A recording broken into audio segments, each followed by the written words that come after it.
NLP کی class ہماری ختم ہوئی 15 دن کی تھی اور کرنل امتیاز صاحب ہمیں پڑھاتے تھے. میں اس کی ریویژن کر رہا تھا تو انہوں نے آخری دن جب ہم چائے اور کیک کھا رہے تھے تو اس میں انہیں کہا کہ جی اگر فرض کریں آج کے بعد آپ کی گاڑی کسی گاڑی سے بینک ہو جائے تو آپ کے پاس صرف ایک ہی صورت ہو کہ آپ کسی MNA MPA کو یا کسی رتبے کے کسی شخص کو IG کو DIG کو فون کر رہے ہو تو سمجھ لینا کہ آپ نے اس سے ابھی کچھ نہیں سیکھا یعنی NLP سے نیورو لنگوسٹک پروگرامنگ سے. تو ہم ابھی باہر ہی نکلے ہیں، تھوڑا سا آگے گئے ہیں تو ایک جگہ پہ تھانہ اچرا کے قریب ایک گاڑی پیچھے سے آئی، میری گاڑی کو ہٹ کیا اس نے اور میرا جو شیشہ ہے سائیڈ مرر ہوتا ہے وہ توڑ کے چلی گئی گاڑی. اب میں نے جذبات میں جوش میں، ظاہر عمر کے اس حصے میں تھا، میں جوش زیادہ ہوتا ہے تو میں اس کے ساتھ میں نے پوری سپیڈ کے ساتھ گاڑی جو ہے نا وہ بھگائی.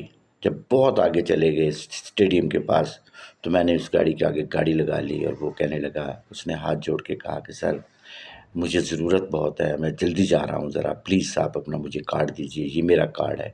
اس نے مجھے اپنا کارڈ دے دیا، میں نے اس کو اپنا کارڈ دے دیا اور وہاں سے چلے گئے.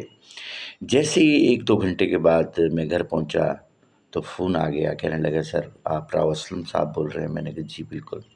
کہنے لگا کہ میں آپ کی طرف آ رہا ہوں، کہاں آپ رہتے ہیں؟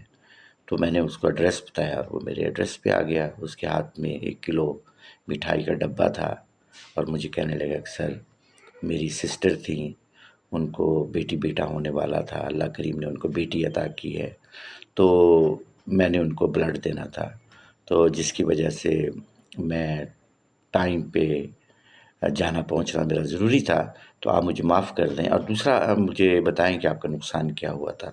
تو میں نے ان کو بتایا کہ یہ کوئی نقصان نہیں ہے. اور پھر اس کے بعد ایک ایسا وقت بھی آیا کہ بہت سی جو ہے وہ روزے انہوں نے ہمارے گھر کھولے، ہم نے ان کے گھر کھولے. تو اس طرح ایک ہمیں وقتی طور پہ تو یہ لگ رہا ہوتا ہے کہ کوئی زحمت ہے، کوئی تکلیف ہمیں پہنچی ہے لیکن اس سے ایک بہت بڑا سبب انسانوں کے آپس میں محبت اور احساس کا بھی پیدا ہو جاتا ہے. تو اس لیے آپ ایسے کاموں کے اندر یہ ڈھونڈا کریں کہ اس میں پیغام کہاں ہے میرے لیے اور آپ اس کو زحمت نہ سمجھیں.